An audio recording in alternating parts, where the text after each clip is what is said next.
Good afternoon and welcome to a lovely Canberra winter afternoon where it's fairly sunny and not overly cold compared to how cold it can be in Canberra at this time of year. Anyway, we've just had a look at the absolutely fantastic Australian War Memorial, which is an absolute must for any visitor to Canberra, and you can literally spend a whole day here or even several days, and you can always be returning every time you come to Canberra. There's always something amazing to see there. So absolute must for anyone who happens to be into Canberra for basically any reason. Absolutely visit the Australian War Memorial. But anyway, we're just at the nearby Remembrance Park, which is behind the Australian War Memorial, or AWN for short. And today we're going to hike up to the top of Mount Ainslie, which is one of Canberra's most famous and perhaps most popular vantage points. The other prominent one being Black Mountain, which is behind the central district business of Civic. But today you can certainly drive up to the summit of Mount Ainslie if you want a quick way to get great views of Canberra. This is obviously a better option if you're visiting Mount Ainslie at night. But for those who don't have a car or want to enjoy a bit of scenery and a bit of nature along the way, the Kokoda Trail is a really nice little track that you can take up to the top. It's not overly a long walk. It's about 4.5 kilometres return. It takes you from the starting altitude of 599 metres all the way up to the summit, which is 848 metres. They say to allow about an hour and a half, but I did it fairly easily in about an hour return, plus any time you leave up the top. So it's it requires a moderate level of fitness, but for most types, just take your time and it should be a fairly achievable walk up the top. So we're going to walk up to the top today. I'll show you a bit of the scenery around along the way, some really great vantage points of Canberra as we go up. And then once at the summit, you'll see panoramic 360 degree views of Canberra. You'll see the magnificent ANZAC Parade and the Federation Mall that leads to Capitol Hill. You have a good view of Lake Burley Griffith, all the institutions of Canberra. You obviously have great views of Canberra's Civic central business district and also basically all around Canberra. So you also see the airport and all that sort of stuff. And then I'll show you some more views on the way down. So yeah, really hope you enjoy this upcoming video as we hike up the beautiful Mount Ainslie. But yeah, for now, just sit back, relax and enjoy some of the scenes of our hike up to Mount Ainslie today.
really hope you've enjoyed our hike up to Mount Ainslie today, which is one of many in a series of covering our travels to the lovely nation's capital of Canberra.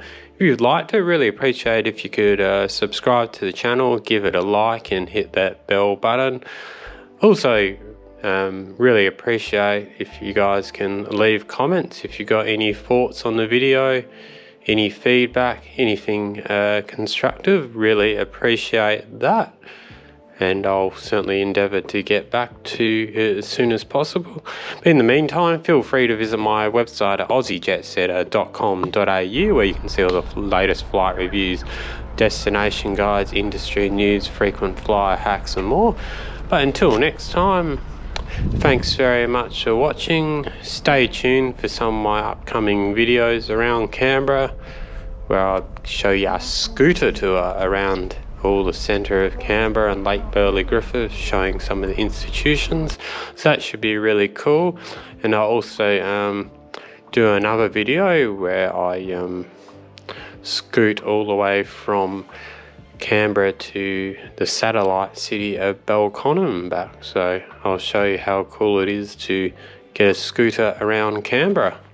But yeah, for now, just safe travels and Merry Christmas, and I'll see you next time.